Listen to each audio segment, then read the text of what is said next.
하나님의 말씀은 하박국 3장 1절과 2절의 말씀이 되겠습니다.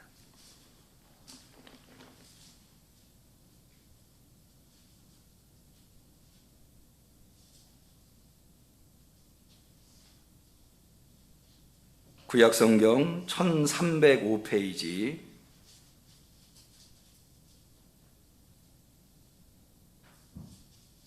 성령강림절 18번째 주일, 하나님께서 사모하는 심령으로 대면으로 비대면으로 나와 예배드리시는 우리 성도님들에게 주신 소중한 하나님의 말씀입니다.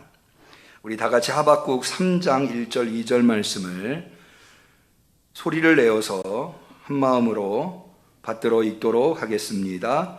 시기온 옷에 맞춤 바 선지자 하박국의 기도라. 여호와여, 내가 주께 대한 소문을 듣고 놀랐나이다. 여호와여, 주는 주의 일을 이 수년 내에 부응케 하옵소서. 이 수년 내에 나타내시옵소서. 진노 중에라도 긍휼을 잊지 마옵소서. 이는 하나님의 말씀입니다. 아멘.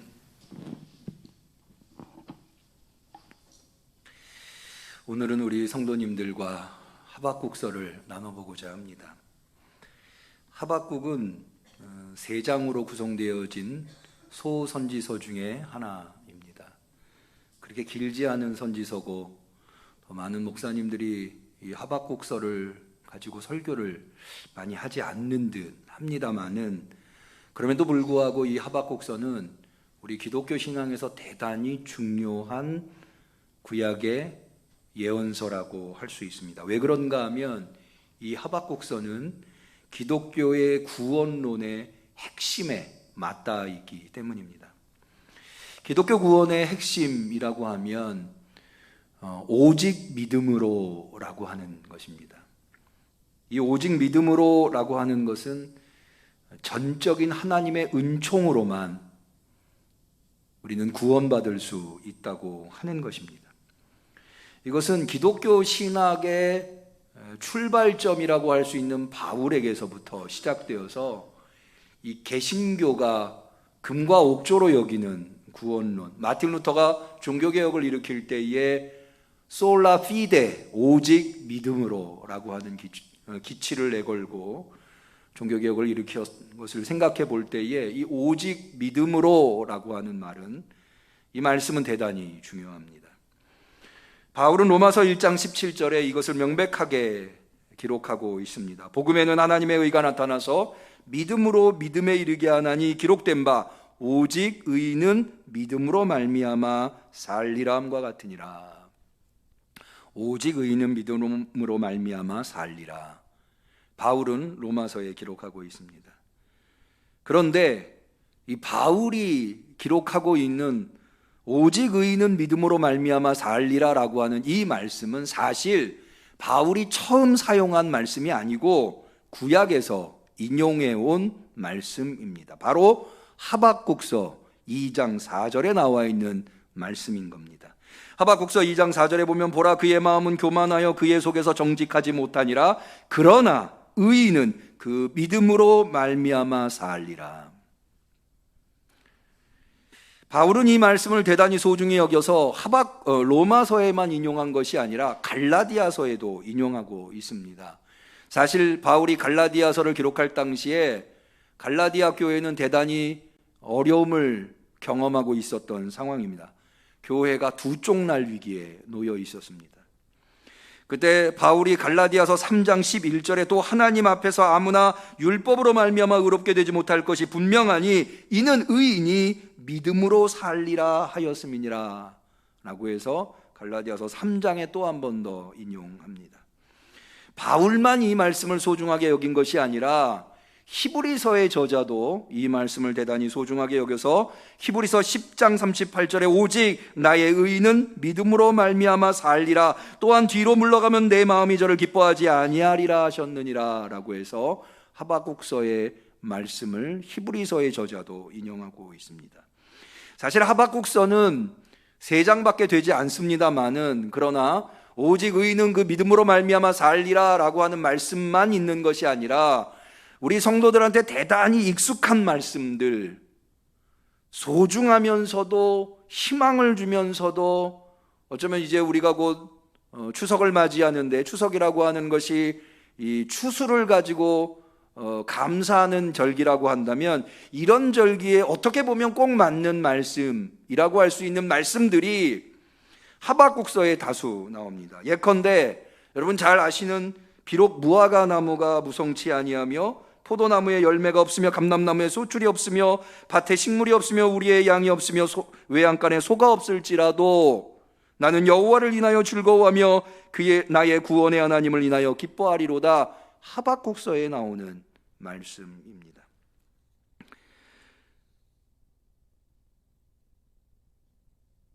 이뿐만 아니라 오늘 우리가 읽은 본문 역시 많은 분들에게 큰 위로와 희망을 주는 말씀인데요. 우리가 읽은 본문에 보면 여호와여 내가 주께 대한 소문을 듣고 놀랐나이다. 여호와여 주는 주의 일을 이 수년 내에 부응케 하옵소서. 이 수년 내에 나타내시옵소서 라고 하박국서에 기록되어 있습니다. 우리 교회가 새성전을 건축하고 부흥을 기대하고 있지 않습니까? 우리에게 더할 수 없이 소중한 말씀인 듯 합니다.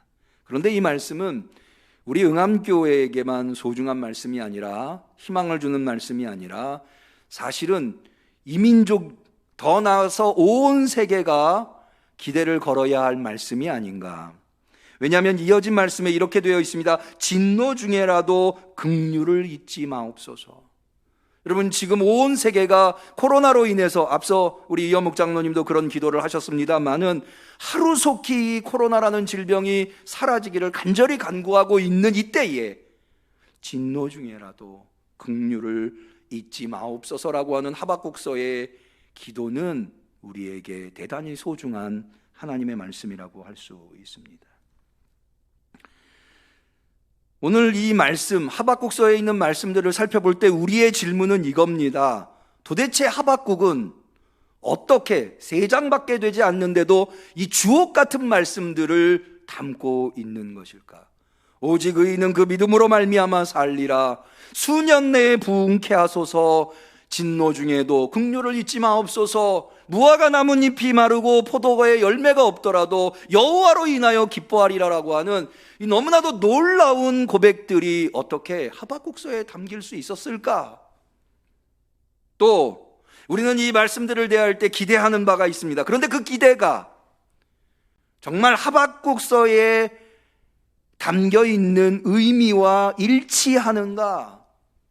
사실 우리가 성경을 읽을 때요, 우리가 읽은 성경 말씀을 우리가 이해하는 것과 실제로 성경이 그 말씀을 기록했을 때의 의미와 차이가 나는 경우가 덜어 있거든요.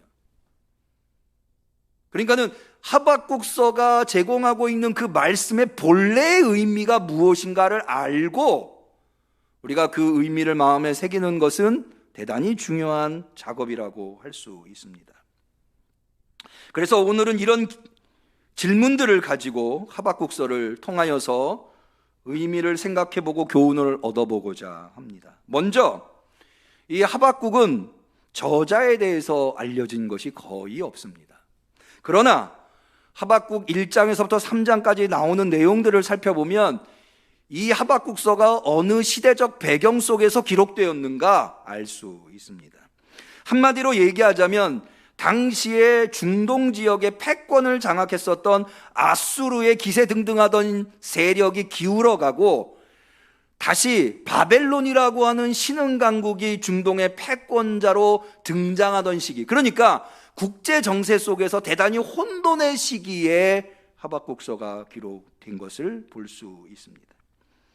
이 혼돈의 시기에 남유다는 사실 은근 희망을 가진 상황이었습니다. 그게 뭐냐 하면 사실 이 아수르라고 하는 패권 국가가 이스라엘에게는 대단히 위협적인 존재였거든요. 아시다시피 주전 922년에 남유다와 북이스라엘 르호보암과 여로보암 이 두 국가로 나뉘게 되고 그로부터 200년 만에 이 아수르라고 하는 제국에 의해서 북이스라엘이 패망하게 됩니다. 그리고 남유다만 남는데요, 남유다도 결코 아수르라고 하는 제국의 위협에서 자유로울 수 없었습니다. 북이스라엘이 멸망한 지 20년 정도 지난 후 701년경에 우리가 잘 알고 있는 대로 히스기야 왕 시대에, 남유다 왕 히스기야 왕 시대에 이 사네립이라고 하는 아수르의 왕이 랍사게라고 하는 장군을 앞세워서 예루살렘을 침공해 옵니다. 이래서 사실은 예루살렘이 대단히 어려운 환경에 놓이게 됩니다. 예루살렘이 몰락할 위기가 되었습니다. 그러나 하나님께서 기적적으로 이 남유다를 도우셔서 이 랍사게를 물리치시고 사네립이 결국에는 죽음에 이르게 되는 것을 우리는 역사서를 통해서 알 수 있습니다. 그러니까 이 아수르의 세력이 기울어가고 있다는 것은 남유다 입장에서 보면 우리가 그동안 아수르의 위협에 있었는데 그 위협에서 풀려날 수 있겠구나라고 하는 기대를 가질 수 있었던 거죠. 좀 더 내용을 자세히 살펴보면 하박국서는 사실은 마치 백분토론 같은 서로 반대 진영에 있는 사람들이 치열하게 논쟁하는 것 같은 그런 내용, 논쟁의 내용으로 구성되어 있습니다. 먼저 하박국은 하나님한테 유다의 현실을 보면서 질문합니다. 하나님, 지금 이 유다에 범죄가 가득하여서 하나님의 공의가 구현되고 있지 못하는 것을 보십니까? 왜 이것을 내버려 두십니까? 하박국서 1장 3절입니다. 어찌하여, 이 어찌하여라고 하는 질문이 성경에 종종 나오는데요. 가장 대표적으로 예수님께서 십자가 위에서 외치신 말씀이 나의 하나님 나의 하나님 어찌하여 나를 버리시나이까. 시편에도 보면요, 이 어찌하여, 이것은 도저히 해결되지 아니하는 현실의 문제를 하나님한테 질문할 때 나오는, 이걸 why question이라고 하거든요.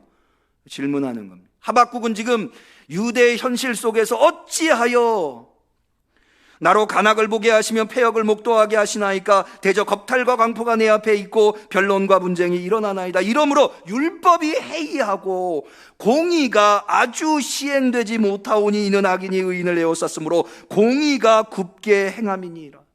하나님은 공의의 하나님 아닙니까? 그런데 이 땅에 지금 공의가 해이해지고 있습니다. 공의가 무너지고 있습니다. 내버려 두실 겁니까? 그랬더니 하나님께서 대답을 하십니다. 네 말이 맞다. 내가 남유다를 심판하겠다. 남유다를 심판할 때에 바벨론이라고 하는 제국을 들어서 남유다를 심판하겠다. 하박국서 1장 6절입니다. 보라, 내가 사납고 성급한 백성, 바로 바벨론을 의미합니다. 땅의 넓은 곳으로 다니며 자기의 소유 아닌 거할 곳들을 점령하는 갈대아 사람을 일으켰나니, 여기 지금 갈대아 사람이라고 표현된 것이 바로 바벨론. 원래 이 갈대아 사람은 바벨론의 남쪽, 남바벨론 사람들인데요, 이 사람들이 바벨론의 제국을 다시 재건했기 때문에 그래서 갈대아 사람이라고 하는 표현이 바벨론을 의미하는 것이 되었습니다. 그런데 갈대아 사람을 일으켰나니 열왕을 멸시하며 방백을 취소하며 모든 견고한 성을 비웃고 흉벽을 쌓아 그것을 취할 것이라 라고 해서 하나님께서 남유다를 비롯해서 그 중동 지역의 많은 나라들을 바벨론으로 말미암아 심판하시겠다고 하는 계획을 하박국 선지자에게 말씀해 주십니다. 그런데 자 보세요, 하박국이 처음에 하나님한테 뭘 요청했나요? 하나님의 공의가 무너지고 있습니다. 하나님의 공의를 세워주십시오. 공의에 초점이 있었거든요. 그런데 하나님의 대답을 듣고 보니까 하박국이 더 이해가 안 되는 겁니다. 그건 뭐냐 하면, 유다가 잘못하긴 했습니다만은 그래도 바벨론은 더 못된 민족, 더 하나님의 공의에서 멀리 있는 민족이거든요. 그런 민족을 들어다가 하나님의 백성을 친다고요? 이게 공입니까? 수용할 수가 없었던 거예요. 마치 하박국은 이렇게 느낀 것 같아요. 아들이 잘못했어요. 아버지가 아들을 징계하는데 누구를 불러다가 징계하냐면 깡패를 불러다 징계하는 거예요. 이게 공입니까? 하박국은 그렇게 느낀 거예요. 그래서 하나님께 다시 질문합니다. 하박국서 1장 13절입니다. 주께서는 눈이 정결하심으로 악을 참아보지 못하시며 패역을 참아보지 못하시고 어찌하여 괴울한 자들을 방관하시며 악인이 자기보다 의로운 사람들을 삼키되 잠잠하시나이까. 이 악인이라고 하는 것은 바벨론을 의미하는 것이고, 의인이라고 하는 것, 자기보다 의로운, 이 악인이 자기보다 의로운 바벨론, 그러니까는 유다가 잘못하긴 했지만 바벨론보다는 의롭지 않느냐. 의로운 사람들을 삼키되 잠잠하시나이까. 이어진 17절에 이렇게 돼, 그가 그물을 떨고는 연하여 늘 열국을 사륙함이 옳으니까. 옳으니까. 하나님, 이게 옳은 것입니까? 이게 하나님의 공입니까? 라고 지금 질문하고 있는 겁니다. 이때 하나님께서 다시 한 번 더 바벨론에게 하박국 선지자에게 대답하십니다. 내가 바벨론도 심판할 것이다. 하박국서 2장 12절입니다. 피로 읍을 건설하며 불의로 성을 건축하는 자, 바벨론을 의미하는 거거든요. 건축하는 자에게는 화 있을진저, 우리나라 말로는 화 있을진저로 번역되어 있습니다만은 원래 원어의 의미를 살려서 번역하면 저주를 받을 것이다 라고 하는 말입니다. 하나님께서 바벨론도 심판하실 것이라고 말씀하시는 겁니다. 그러면서 하신 말씀이 바로 앞서 기독교의 구원론의 핵심을 이루고 있는 오직 의인은 믿음으로 말미암아 살리라 라고 하는 말씀이 언급되게 된 것입니다. 하박국서 2장 4절 보라, 그의 마음은 교만하며 그의 속에서 정직하지 못하니라. 그러나 의인은 그 믿음으로 말미암아 살리라 라고 하는 겁니다. 그러면 도대체 여기 2장 4절에 나오는 그러나 의인은 그 믿음으로 말미암아 살리라 라고 하는 말씀의 의미가 무엇인가? 먼저 사실은 이 말씀은 이 하박국서에서 대단히 중요한 말씀입니다. 왜 그런가 하면, 자, 하박국서 2장 2절을 한번 보실까요? 여호와께서 내게 대답하여 가라사대 너는 이 묵시를 기록하여 판에 명백히 새기되 달려가면서도 읽을 수 있게 하라. 이게 무슨 얘기냐면요, 여러분, 선지자들은 주로 하나님의 계시를 받으면, 하나님의 말씀을 받으면 입으로 선포해서 하나님의 뜻을 전달했어요. 그런데 하박국서만 독특하게, 하박국 선지자는 독특하게 입으로 선포하는 것이 아니라 명판에 하나님의 말씀을 새겨서 오직 의인은 그 믿음으로 말미암아 살리라라고 하는 이 말씀을 새겨서 백성들한테 하나님의 뜻을 전달하라는 거예요. 말로 하는 거는 쉬 없어질 수 있다는 거죠. 그러니까 이 말씀이 쉬 없어지지 않게 하시려고, 게다가 이 말씀이 명백하게 보이게 하시려고 하나님께서는 하박국에게 그 명판을 작게 만들지 말라는 거예요. 달려가면서도 그걸 볼 수 있도록 대문짝만하게 이 명판을 만들어서 사람들한테 보여주라는 거죠. 학자들은 하박국이 이 명을 받들어서 의인은 오직 그 믿음으로 말미암아 살리라라고 하는 명판을 만들어서 성전 입구에다가 걸었을 것이다, 이렇게 보고 있습니다. 더 나아가서 하나님은 이 말씀이 결코 더디 이루어지지 않을 것이다 라고 말씀하십니다. 하박국서 2장 3절입니다. 이 묵시는 정한 때가 있나니 그 종말이 속히 이르겠고 결코 거짓되지 아니하리라. 비록 더딜지라도 기다려라. 지체되지 않고 정령 응하리라. 하나님의 이 오직 의인은 그 믿음으로 말미암아 살리라 라고 하는 말씀은 반드시 이루어질 것이다.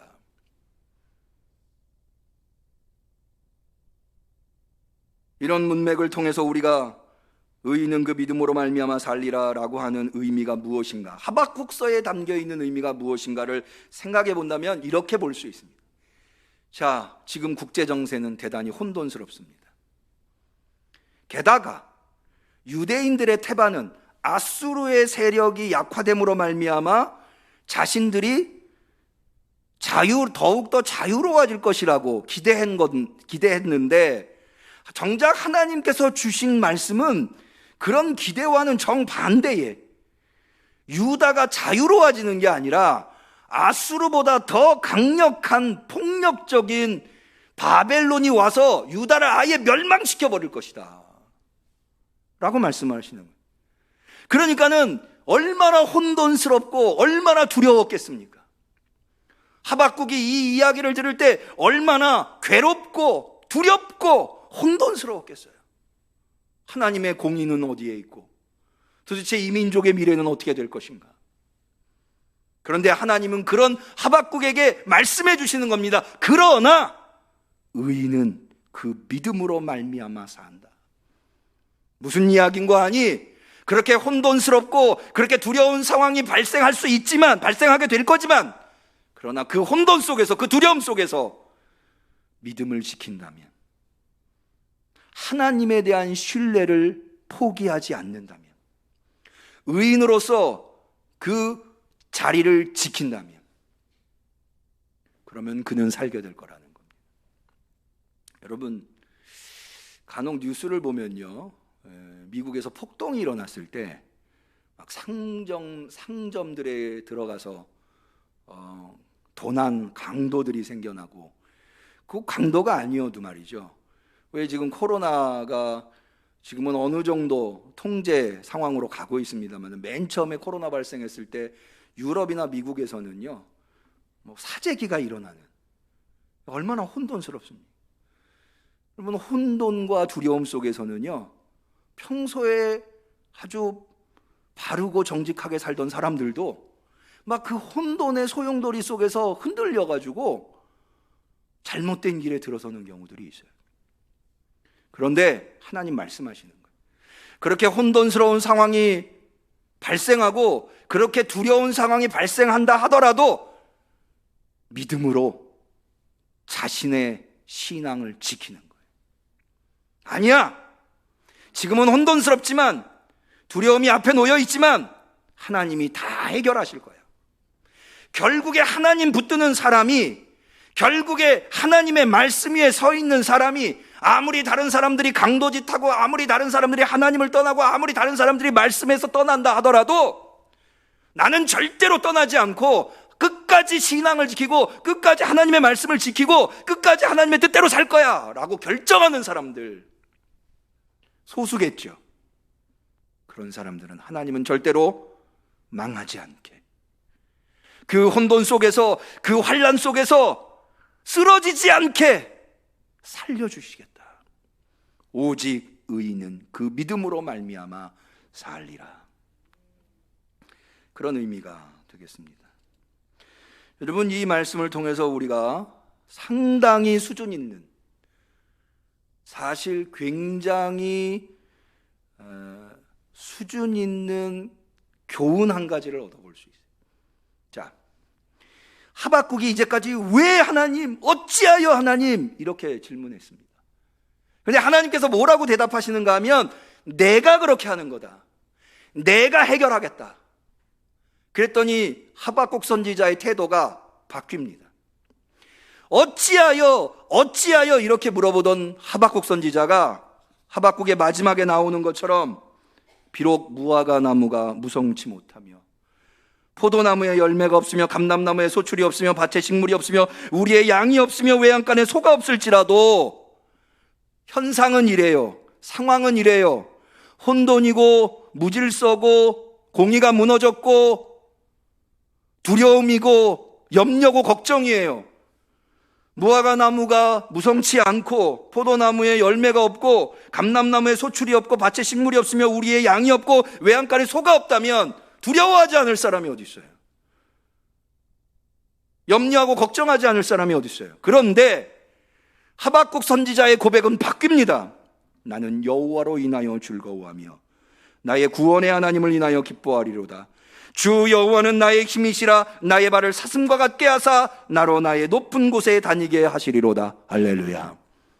여러분, 왜 그런 겁니까? 어찌하여 그렇게 되는 겁니까? 하박국 선지자가 하나님을 향해서 그렇게 외쳤을 때 하나님께서 내가 그렇게 하는 거다, why라고 물었더니 하나님이 who라고 대답합니다. 근데 때로는요, why라고 하는 질문에 who, 이게 대답이 될 수 있어요. 처음에는 왜 그런 겁니까? 라고 질문했는데 내가 그런 거다 라고 하는 대답이 될 수 있어요. 확신이 될 수 있어요. 자, 이렇게 제가 설명을 해드릴게요. 저는 과자를 좋아합니다. 그래서 과자를 기회만 있으면 많이 사서 쟁여놓고 먹어요. 근데 나만 과자를 좋아하는 게 아니라 우리 아이들도 과자를 좋아합니다. 그 과자를 넣어놓으면 며칠 못 가서 내가 먹지도 않았는데 없어져요. 그래서 제가 과자를 사서 과자에다가 제 이름을 씁니다. 남기은. 그래서 감추어 두었어요. 그리고는 잊어버렸어요. 그러다가 어느 날 과자가 생각났어요. 과자가 먹고 싶다. 그래서 거기를 열어봤더니 과자가 없어진 거예요. 아들이 먹은 거예요. 그래서 아들을 불렀어요. 너 저기 과자 있는 거 봤어? 못 봤어? 봤대요. 너 거기에 그거 먹었어? 누가 먹었어? 네가 먹었어? 누가 먹었어? 자기가 먹었대요. 그래서 제가 그랬어요. 너 거기에 아빠 이름 써 있는 거 봤어? 못 봤어? 봤대요. 왜 먹었어? 그래서 먹었대요. 아빠 이름이 써 있어서 먹었대요. 야, 아빠 이름이 써 있어서 먹지를 말아야지. 네 게 아닌데 왜 먹었어? 그랬더니 아들이 이렇게 대답합니다. 원래 아빠랑 아들 사이는 그런 겁니다. 그런 거예요. 아들이 먹었다고 하면 끝난 거예요. 아빠 걸 먹었대는데 너 왜 먹었어? 아들이니까요. 아들이 먹었어요. 여러분, 이거는 아빠와 아들 사이만 그런 게 아니에요. 부부 사이에도 사실은 마찬가지예요. 여러분 잘 아시는 잘했군 잘했어라고 하는 노래 아시죠? 1절은 이렇게 시작됩니다. 영감 왜 불러? 뒤뜰에 뛰어놀던 병아리 한 쌍 보았어? 보았지. 어쨌소? 이 몸이 늙어서 몸보신하려고 먹었지. 그 다음에 뭐라고 합니까? 잘했군. 다른 사람이 먹었으면 문제가 되겠지만 사랑하는 남편이 먹었다는데 그 전까지는 왜 먹었어? 다른 사람이 만약 먹었으면 너 왜 먹었어? 이렇게 얘기할 건데 내가 먹었어. 그랬더니 잘했군, 잘했어. 그 다음이 뭐죠? 그러게 내 영감이지. 2절도 있습니다. 마누라 왜 그래?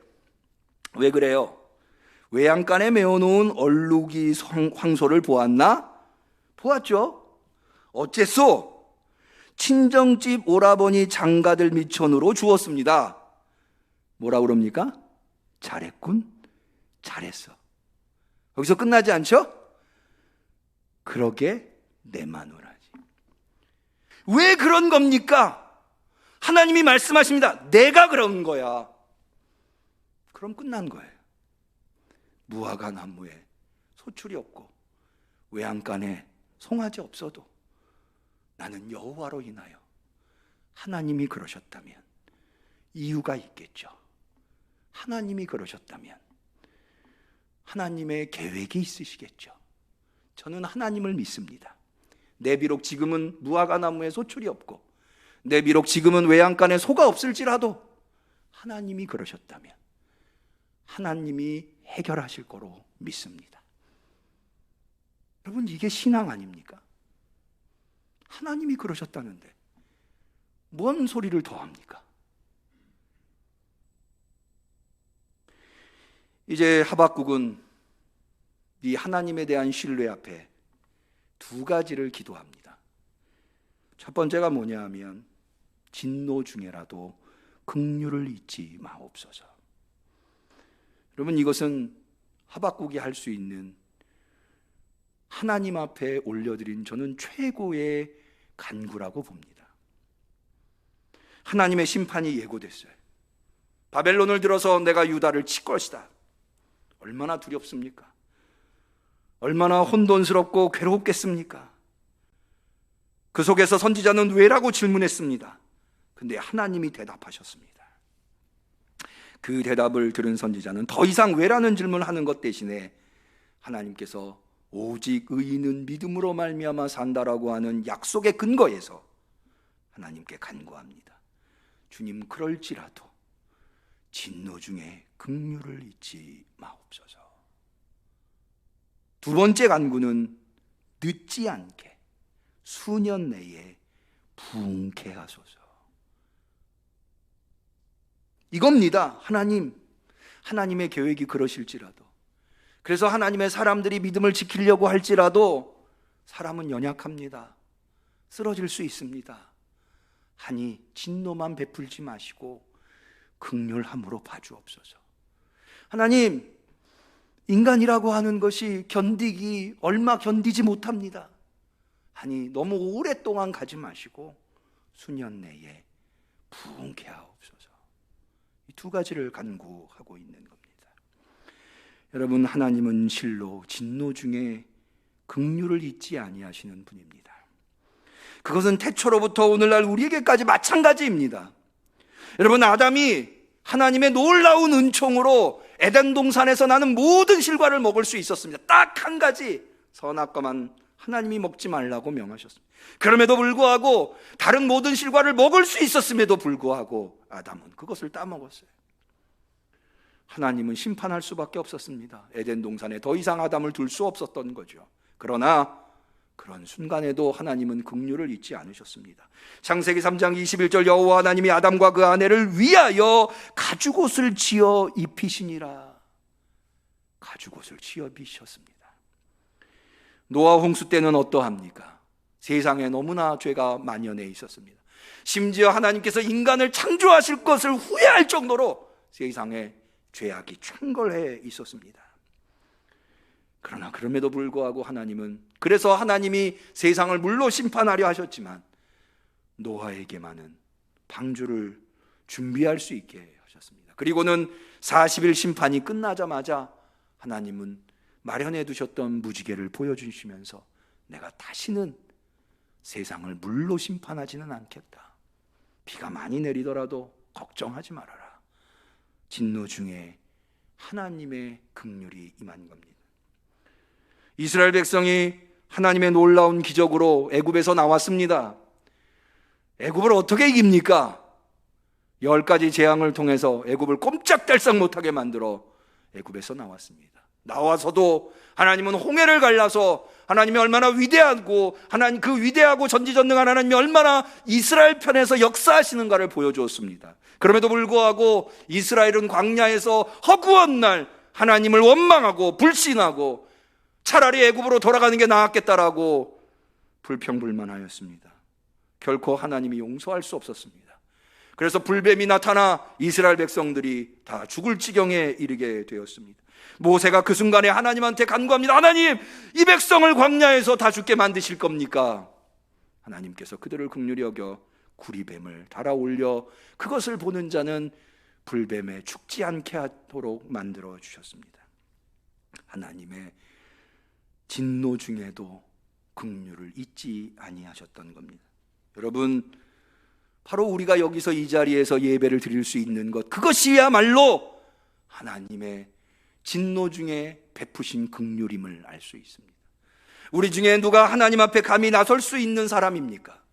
우리는 우리 스스로가 얼마나 큰 죄인인가, 우리가 얼마나 하나님 앞에 심판의 대상이 될 수밖에 없는가를 잘 알고 있습니다. 그러나 하나님은 우리를 긍휼히 여기셨습니다. 그리하여 예수 그리스도를 보내주시고 그 예수 그리스도를 통해서 구원을 얻게 하셨습니다. 요한복음 3장 16절, 하나님이 세상을 이처럼 사랑하사 독생자를 주셨으니 이는 저를 믿는 자마다 멸망치 않고 영생을 얻게 하려 하심이니라. 하나님이 그 아들을 세상에 보내신 것은, 예수 그리스도가 이 땅에 오신 이유는 세상을 심판하려 하심이 아니요 저로 말미암아 세상이 구원을 받게 하려 하심이라. 예수님은 이 세상의 온 인류에게 진노 중에 베푸신 긍휼입니다. 이제 그 진노 중에도 긍휼을 잊지 아니하시는 하나님을 신뢰하시고 그 하나님을 붙드시고 하나님께 간구하는 성도들이 되어야 할 것입니다. 혼돈과 두려움 앞에서 걱정과 근심에 사로잡히지 않고 하나님을 신뢰하고 하나님께 간구하러 나아가는 겁니다. 빌립보서 4장 6절, 아무것도 염려하지 말고 오직 모든 일에 기도와 간구로 너희 구할 것을 감사함으로 하나님께 아뢰라. 여러분, 지금 여러분 마음속에 걱정이 있으십니까? 불안이 있으십니까? 지금 걱정이나 불안을 끌어안고 있을 때가 아니라 기도해야 할 때입니다. 교회에 나가야 할 때입니다. 이런 말이 있더라고요. 걱정한다고 걱정이 사라지면 걱정할 일이 없겠네. 들어보셨어요? 걱정한다고 걱정이 사라지면 걱정할 일 없겠네. 그렇죠. 여러분, 걱정이 생기고 불안이 생기고 두려움이 생길 때 제일 쓸데없는 일이 걱정 끌어안고 있는 거예요. 찬송가 487장 잘 아시죠? 죄짐 맡은 우리 구주. 죄짐 맡은 우리 구주 어찌 좋은 친구인지. 저는 이 찬송이 참 좋더라고요. 주님께서 우리의 친구. 여러분 친구 좋아하세요? 전 친구 굉장히 좋아하거든요. 어렸을 때부터 친구가 많았어요. 근데 누가 친구래요? 주님이 친구래요. 우리말에 그런 말 있잖아요. 친구 따라 강남 간다고. 친구가 참 좋거든요. 때로는 부모한테도 가족한테도 하지 못할 말을 친구한테는 할 수 있거든요. 걱정 근심 무거운 짐 우리 주께 맡기세. 내가 끌어안고 있지 말고 맡기라는 거예요. 주께 고함 없는 고로 복을 얻지 못하네. 왜 복을 못 얻어요? 뭐 안에서? 고함 없는 고로. 주께 고함 없는 고로. 아니 나가면 복을 받는데, 하나님한테 말씀드리면 복을 받는데 걱정 끌어안고 있느라고 주님께 나가서 고하지 못하는 거예요. 그 좋은 친구한테. 아까 말씀드렸죠? 다른 사람한테는 얘기 못해도 친구한테는 할 수 있잖아요. 그런 좋은 친구인데 얘기 못하는 거예요. 얘기 안 하는 거예요. 사람들이 어찌하여 아랠 줄을 모를까. 걱정 생기셨어요? 하나님께 아랠 수 있는 성도님들이 되시기를 축원합니다. 말씀을 정리합니다. 제가 처음에 하박국서를 말씀드릴 때 하박국 개인에 대한 정보는 거의 없다고 말씀을 드렸어요. 그러나 하박국이라고 하는 이름이 무엇인가는 알려져 있어요. 하박국이라고 하는 이름은 껴안은 자라는 뜻이에요. 껴안은 자. 저는 이것이 굉장히 소중한 의미를 담고 있다고 봐요. 여러분, 지금은 세상이 혼돈스러워요. 우리가 한 번도 경험해 보지 못한 상황을 살아가고 있어요. 신앙인들도 마찬가지예요. 우리가 전쟁통에도 예배를 드렸는데 지금은 예배 드려 나올 수가 없잖아요. 한 번도 경험해 보지 못한 상황을 경험하고 있는 거예요. 염려와 걱정이 우리 안에 가득 차 있어요. 그때 뭘 끌어안으실 거예요? 하나님을 끌어안으시기를 축원합니다. 하박국은 하나님을 끌어안는 거예요. 무화과 나무에 소출이 없고 외양간에 소가 없을지라도 나는 여호와로 인하여 기뻐하리. 그는 나의 힘이라 내 발을 사슴 같게 하시리니 반석 위에 서리라. 할렐루야. 하나님 끌어안으면요 혼란이 확신이 됩니다. 환란이 약속이 됩니다. 그 은혜를 경험하실 수 있기를 바랍니다. 자, 이제 하나님을 끌어안겠다는 고백을 저와 함께 한번 해보십시다. 저를 따라서 하는 겁니다.